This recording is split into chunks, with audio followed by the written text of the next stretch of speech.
Selamun Aleyküm ve Rahmetullahi ve Berekatuhu. Bismillahirrahmanirrahim. Elhamdülillahi Rabbil Alemin. Esselatu ve selamu ala Resulina Muhammedun Emin ve ala alihi ve sahbihi ecmain. Muhterem seydalarım, muhterem hazirun. Sözlerime başlamadan öncelikle Rabbim Seyyidam Ala Mustafa'ya rahmet eylesin inşallah. Mekanı cennet olsun inşallah. Şüphesiz ki hepiniz çok kıymetlisiniz. Ve ben size İbrahim bin Hasan el-Gorani'den bahsedeceğim. Bizden birini anlatıyor diyeceksiniz. Bundan hiç şüphem yok. Bu babamızdır, amcamızdır, dedemizdir, bir yakınımızdır diyeceksiniz. Belki biraz ön tarafı hafif uzatarak anlatacağım ama hakikaten garip bir hikaye ama bizden bir hikaye. Şöyle, ben yıllar önce, şimdi Şeyh Bilal Şaban da aramızda, babamla beraber bir Arapça kaset dinliyorduk ve Şeyh Said Şaban'ı dinliyorduk, merhum Allah rahmet eylesin. Diyordu ki, ben ki Lübnanlı bir Kürdüm, Kudüs davasına bu kadar sahip çıkıyorum. Ey Araplar, sizin hem Müslüman olarak hem Arap olarak daha çok sahip çıkmanız lazım. Babam birden durdu. Subhanallah dedi. Ben Dımaşk'ı gördüm, Halep'i gördüm. Oralarda Kürt ulema biliyordum. Fakat Lübnan, Trablus ve Kürt ulema diye böyle bir şaşıp kalmıştı. Hakikat şu ki seydalarım, hemen hemen 500 yıllık süreçler içerisinde şunu görebiliyoruz. İslam'ın ilk 500 yılının hatimesinde, İslam dünyasının merkezinde Hicaz, kısmen Mısır ama Hicaz ve Şam'da, böyle Musul'dan başlayarak, Şehrezor taraflarından başlayarak çok büyük bir Kürt ulema kitlesi vardır. Çok büyük bir Kürt ulema kitlesi. Ama bunlar daha çok merkezdeler. Anadolu, Şam, Hicaz, Selahaddin üzerinden Mısır'a gittiler. Alanları burasıydı. Moğol istilasından sonra ise İslam aleminin doğusunun diskalifiye olması üzerine tüm İslam alemini etkileyen imam, önder yeni bir Kürt ulema kitlesi yetişti ki bunların imamlarından biri Şeyh İbrahim bin Hasan el-Gorani'dir. Sonra modernleşme sürecinde bir Kürt ulema kitlesi daha yetişti ki onların imamı Şeyh Halid Ez-Zülcenahayn'dir rahimullah, Üstad Bediüzzaman ve diğer şahsiyetlerdir. Böyle 500 yıl neredeyse gidebiliyoruz veya belli aralıklarla gidebiliyoruz.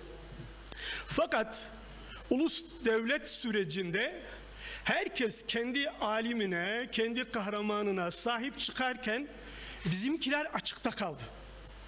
Bizimkiler anlatılmadı. Mesela ben İslam Ansiklopedisine baktım. Şimdi düzeltmişler az çok. Gorani'yi Kurani yapmış.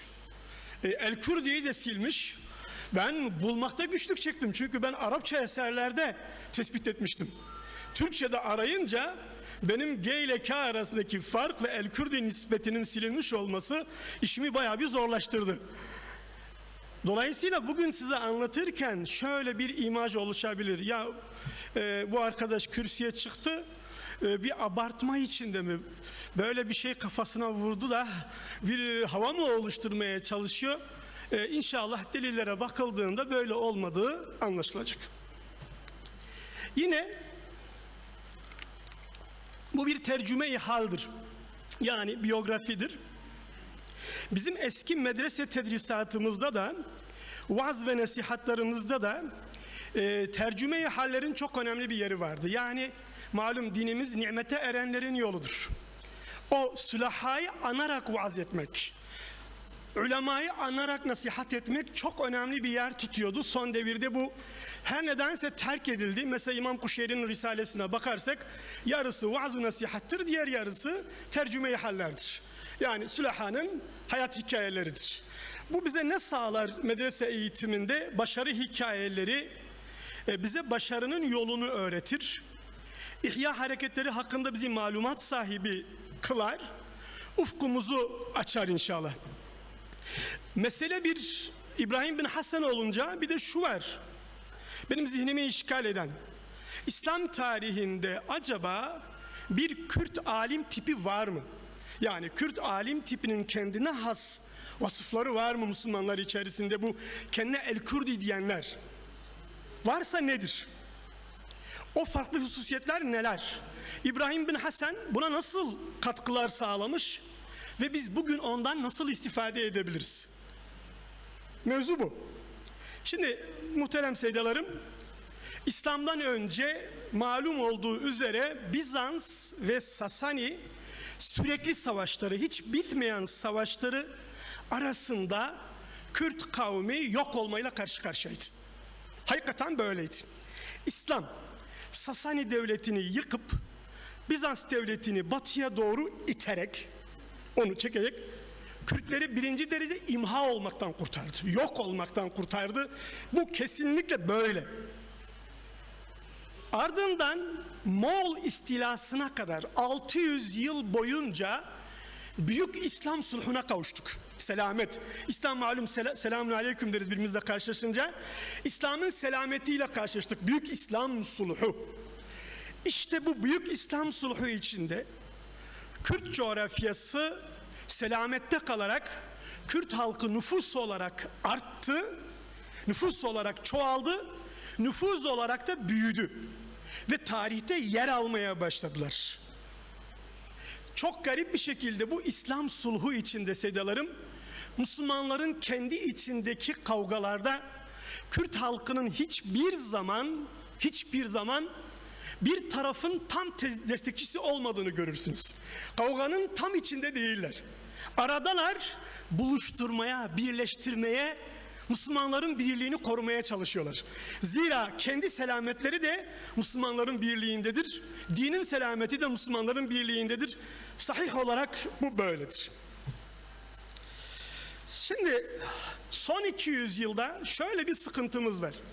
Biz halkların becerisini, kabiliyetini ulus devlet kurma kabiliyetiyle ölçüyoruz. Ulus devlet kurmuşlarsa bunlar millettir diyoruz. Kuramamışlarsa millet değildir diyoruz. Bu sapmayla bizim gençliğimiz gittikçe bir kompleks duymaya başlıyor.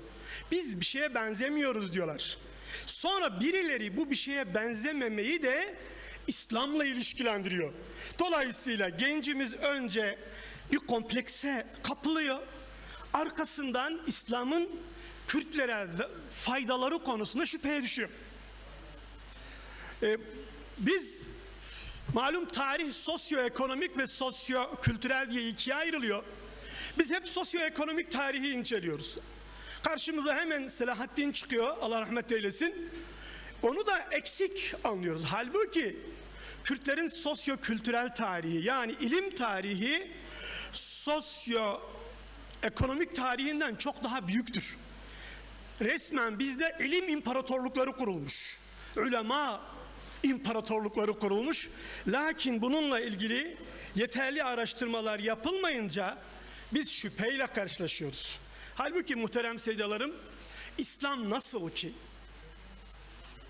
Mekke'nin sokaklarından Ebu Ubeyde bin Cerrah'ı bir genç olarak alıp onu Heraklius'u yenen bir komutan, bir kahraman haline getirmiş ise bizim Cibalül Ekrat'tan da Kürt dağlarından da çocuklarımızı almış, dünya önderleri arasına katmıştır. Bu İslam'ın bize bir nimetidir. Bunu gençliğe ifade konusunda ciddi bir problemimiz var. Tarihimiz İslam'la öylesine özdeşleşmiş ki, nasıl ki İslam'ın geçmişini bugün anlattığımızda insanlar şüpheye düşüyorlarsa, Kürtlüğün İslam'dan istifadesi konusunda da şüpheler oluşuyor. Ben Sakarya Üniversitesi'nde doktora öğrencilerine bir seminer veriyordum. Konu Eyyubiler döneminde Kürt kadınlarının ilmiye vakıflarını kurmaları, İmam İbn Teymiye'nin, İmam Nevevi'nin yetişmesini sağlayan vakıflar. Orada epey bir layık bir kadın kalktı, dedi ki Sanki sen bize orta çağdan bahsetmiyorsun hocam dedi. Orta çağ değil miydi o çağ? Kadın nasıl böyle önde olabilir diye dersin hocası dedi ki asıl orta çağımız bu çağdır. O devir bizim altın çağımızdı. Aradaki fark maalesef söylediklerimizin kuşkulu olduğuna dair bir şüphe oluşturabiliyor hak olarak. Şimdi kimden bahsedeceğim? Dedik. Vaktim var herhalde değil mi? Molla İbrahim tam adıyla Ebu İrfan, Ebu İshak, Burhaneddin, İbrahim bin Hasan bin Şihabuddin el-Gorani, eş-Şehrazori, eş-Şehrani el-Kurdi. Hicri 1025, miladi 1616 doğumlu, miladi 1690'da vefat etmiş. O devirde, onun devrinde Müslümanlar iki sorun yaşıyordu. İki büyük sorun. Biri Avrupa'nın keşifleriyle Güney Asya'ya Avrupa'nın yayılması, Hindistan'a, Endonezya'ya, Malezya'ya. Diğeri Safevi devletinin Arabistan'ı ele geçirmeye çalışması. İki tane temel sorun vardı. Bu sırasında aynı zamanda Moğol istilası sırasında hikemilik çok ilmin yerine güçlendirilmişti. İlim geri plana atılmış, hikemilik, felsefe güçlendirilmişti. Bu Safevi yapısına karşı Arabistan Yarımadası'nda da Müslümanlar arasında nakli ilimler epey ön plandaydı. Lakin bu nakli ilmileri bilen Müslümanlar da ikiye bölünmüşlerdi. Muhyiddin İbn Arabi'nin tabileri ve İmam İbn Teymiye'nin tabileri. Tam bu şekilde. İşte tam bu noktada muhterem seydalar, Kürt ulema İslam coğrafyasının iki yakası arasında, Safevi yakasıyla Mısır, Şam, Hicaz yakası arasında bir köprü görevi görecek. Hem bir bariyer hem bir köprü. Bir yandan Safevi etkisini durdurmaya çalışacak ama Müslümanlar arasında bir tafrika değil, Müslümanları birleştirme, bütünleştirme yönünde bir arayışın sahibi olarak akli ilimleri İslam alemine getirecek, lakin kendileri nakilden yanalar. Nakilden yana olanlar akli ilimlere sahip olanları tekfir ederken onlar tekfir etmeyecekler. Size birazdan anlatacağım. Örneğin İbrahim bin Hasan, Allah rahmet eylesin, Muhyiddin İbn Arabi'ye tabidir, Nakşibendi tarikatına mensuptur ama İmam İbn Teymiye için der ki o İslam'a hizmet etti. Onun kadri kıymetini bilmemiz lazım. Ben bazı konularda ona tabiyim akidevi konularda der. Zannederim tanıdık bir alimden bahsediyoruz. Çevremizdeki tanıdık bir alimden bahsediyoruz. Aynı şekilde mesela Nasruddin et-Tusi'yi okutuyor bunlar. Felsefeyle özdeşleşmiş. Bizim bu ulema okutuyorlar. Kimler okutuyor? İki büyük şahsiyetten bahsediyoruz. Mala Mahmud el-Kurdi Şam'da asrın imamlarındandır. Ve Mala Muhammed Şerif eş-Şehrazori, Şehrazor'da Bağdat Havzası'nda. İkisi de akli ilimleri biliyor ama nakilden yanalar. Ve Mala Mahmud'un yaşı kaç olabilir? 135. Derler ki Mala Mahmud evinin yolunu bulamazdı, derdi Mala Mahmud Lüküye. Mala Mahmud'un evi nerede? Fakat bütün kitapları ezbere bilirdi. Allah rahmet eylesin. Seyda burada kimden ders alıyor? Mala Muhammed Şerif'ten ders alıyor Şehrazor'da. Diyor ki fıkhı, tefsiri, akli ilimleri ondan aldım. Bağdat'a gittim. Aslında Hicaz'a gidecekti. Kardeşim hastalandı. Bağdat'ta kaldım. Dedim ki ben ders vereyim. Fakat Arapça konuşmayı bilmiyordum. Ben Arapça kitapları, ders vermeyi biliyorum, tanıdık değil mi? Ama Arapça konuşmayı bilmiyorum. Kısa sürede Araplardan Arapçayı öğrendim diyor. Sonra 3-5 Türk öğrenci gelip dediler ki bize de ders versene. Dedim ki ya ben Türkçe bilmiyorum. Çaresiz kalınca bana Türkçeyi öğretin, size ders vereyim dedim. Bana diyor bir ay içinde Türkçeyi öğrettiler. Ben de onlara Türkçe ders vermeye başladım. Bir garip gayret var. Sonra Şeyh Abdülkadir Geylani Hazretlerini diyor rüyamda gördüm. Bana dedi ki batıya git. Ben Şam'a gittim. İlk kez gördüm ki hala ahberana haddesena diye hadis nakledenler var değil mi? Subhanallah. Biz hadiste ne kadar bir haber kalmışız. Hemen Dımaşk müftüsü meşhur Dimaşk Meftusu Necmeddin el-Gazi'den Buhari'yi okuyor, Sahih Buhari'yi okuyor. Peşinden Mısır'a çıkıp Kütüb-ü Sitte'yi okuyor. Peşinden Hicaz'a gitmeye karar veriyor ve diyor ki ben Kızıldeniz'de gemideyken dedim ki ey Molla İbrahim, bu gemi batarsa bu ilim seninle beraber gider. Acele et. Git bu ilmi öğret. Medine-i Münevvere'ye gidiyor. Galiba kısa kısa kesmem lazım. İmam Kuşaşi ile tanışıyor. İmam Kuşaşi ona tasavvufu öğretiyor. Onu kızıyla evlendirip halifesi yapıyor. Şimdi burada zeka ve gayret, ilim ve ihlas ve azm hepsi bir araya gelmiş. Ve ders vermeye başlıyor. Talebelerinden biri bize Er-Rihle'nin yazarıdır. Bize yazan Ebu Salim el-Ayyaş'tır ki Batı Sahra'dandır. Batı Sahra, Fas'ın öbür tarafı. Seydamız diyor öyle mütevaziydi ki konuşuncaya kadar onu talebelerden ayıramazdınız. Talebelerden biri gibiydi diyor. Böyle bir hal. Ve Mescid-i Nebevi'de meşhur oluyor. Allame diye meşhur oluyor. Ama en çok hoşuma giden iki sıfatı şuydu. Onun için demişler ki Seyda karşımda hemen Seyda Emal Ahmed Kuvi'yi tanıtır gibiyim aslında. Allah rahmet eylesin. Sufilerin fakihi, fakihlerin sufisi. Arapça söyleyince o kadar hoşuma gitti ki salihlerin alimi, alimlerin salihi. Böyle bir şahsiyetten bahsediyoruz. Ne zaman vefat ediyor? 1101-1690. Cennetül Baki'de medfun. Şimdi bizim bu ulemanın bir özelliği var. Sadece alim değildir.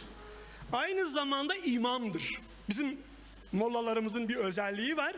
Mollamız salt bir akademisyen değil. Teolojiyle uğraşan, zihinle uğraşan bir insan değil. Aynı zamanda imamdır. Halkının sosyolojisinin önderidir. Şimdi Seyda burada kaç eser? 80 ile 100 arasında eser telif etmiş. 72 tanesi İstanbul kütüphanelerinde mevcut şu anda. Üzerlerine sayısız çalışma yapılmış bu arada. 72 tanesi İstanbul kütüphanelerinde mevcut. Ben birkaç tanesini okuyabildim. Bunların bir kısmı mesela tevhidle alakalı. Tevhid vurgusunu niye yapıyor? Safevi etkisini azaltmaya dönük. Arabistan'a yayılmasını engellemeye dönük. Diğer bir kısmı tasavvufla alakalı, zühdle alakalı, dünyevileşmeye karşı. Diğer bir kısmı insan yetiştiriyor. Kimi yetiştiriyor desem kaç dakika? Tamam, bunu 5'e çıkarsan inşallah bitiririm. Abdurrauf Es-Sıkıli yetiştiriyor. Birisi nereliydi talebesi? Batı Sahralı. Bu nereli olabilir? Endonezyalı. Onu mürşit olarak yetiştiriyor. Endonezya'ya gönderiyor. Endonezya'da o dönemde az Müslüman var. İrşad yapıyor. Halkı İslam'a davet ediyor. Bugün Endonezya'nın nüfusu 300 milyon. Bunun ezici bir çoğunluğu Abdurrauf Es-Sıkıli'nin irşad çalışmalarının neticesidir. Malezya, Endonezya, inanın hayal anlatmıyorum. Ben de görünce şaşırdım. Şimdi daha da geleceğim. Şimdi Şah Veliyullah Dehlevi'yi okutuyordum gençlere. Baktım diyor ki Ebu Tahir Muhammed bin İbrahim bin Hasan'ın talebesidir.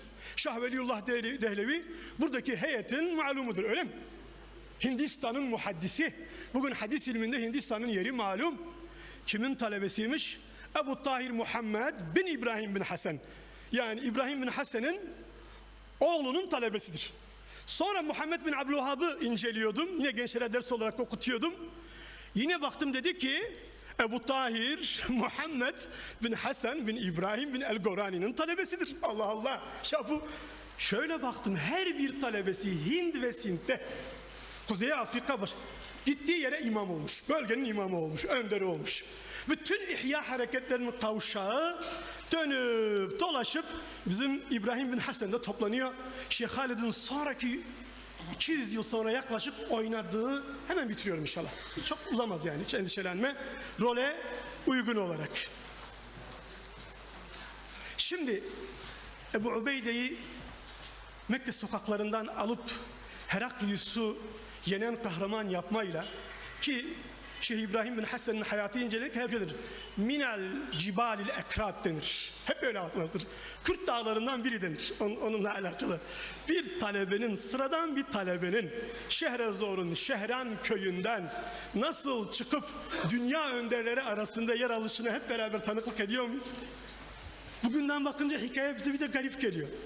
İslam hakikaten bu halka büyük bir itibar kazandırdı. Çok büyük bir itibar kazandırdı. Ve İslam'ın bu halka kazandırdığı itibarı, bu sekülerleşme süreci, batıllaşma, modernleşme süreci bugün yerle bir etmek üzeredir. Biz artık ulemamızla anlatılmıyoruz. Biz Taksim'de millete ellerinde sazla milleti eğlendiren mıtrıklarla tanıtılmaya çalışılıyoruz. Durumumuz hakikaten acı. Hakikaten acı. Şimdi size de alırım. Bizim ulemamızın burada özelliği şu. Hem alim hem abid, hem alim hem sufi ve Müslümanların bütünlüğünden yana. Çok şaşıyorlar Arap uleması. Diyorlar ki nasıl olur da Muhyiddin İbn Arabi'ye tabidir, bir de kalkıp İbn Teymiye'yi savunuyor diyorlar. Sonra onun bazı risaleleri unuttum, kaderle alakalıdır. Müslümanların durumları değiştirmesiyle alakalı. Bizim cebriyeciliğe yakın ulemamız onu insanın emeğini aşırı, insanın kesbini aşırı abartmakla itham ediyorlar. Ama aslında o tam orta yerde. Kimseyi tekfir etmiyor. Bütünleştirmeye, birleştirmeye çalışıyor. Farkların merkezine oturuyor ve imam oluyor. Bu sayede biz Müslümanlara imam oluyoruz. Farklı olarak değil. Hepsinin isminin sonunda bakın Türki yok, El-Arabi yok, El-Farsi yok ama El-Kurdi var. Fakat hiçbiri kavmiyetçi değildir. Hiçbiri milliyetçi değildir.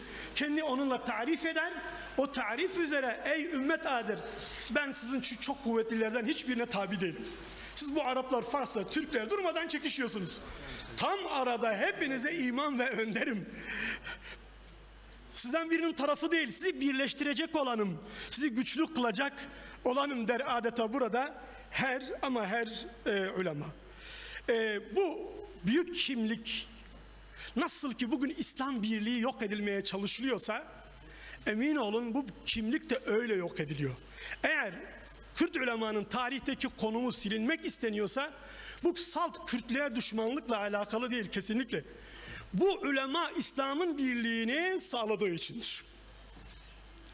İslam birliğinden korktukları için bu Kürt ulemanın yeniden güçlenmesini istemiyorlar. Ama onların bir hesabı varsa elbette Allah'ın da bir hesabı vardır. Bizim acayip bir maharetimiz var. Hiçbirinin hiyerarşide yeri yok. Hiçbirini bir sultan desteklememiş, emin olabilirsiniz. Hiçbiri maaş da almamış. Bu Molla Mahmud'dan Molla Muhammed Şerif onlarda. Ama Yüce Allah onları Cudi Dağı'na Hazreti Nuh'un gemisinin konması gibi yeryüzünün imamları arasına katmış. İnşallah sizin de talebelerinizin arasından bu ümmetin halifeleri yetişecek. Buna gerçekten bir kardeşiniz olarak inanıyorum. Bu olacak. Gün gelecek, salt Selahaddinler yetişmeyecek. Belki bu ümmetin halifesi sizin talebelerinizin arasından yetişecek. Allah hepinizden razı olsun inşallah. Eğer biraz uzattıysam hakkınızı helal edin. Bu bir müzakereydi. Hepinizin talebesi konumundayız hepimiz bu nesil olarak. Esselamun Aleyküm ve Rahmetullahi ve Berekatuhu.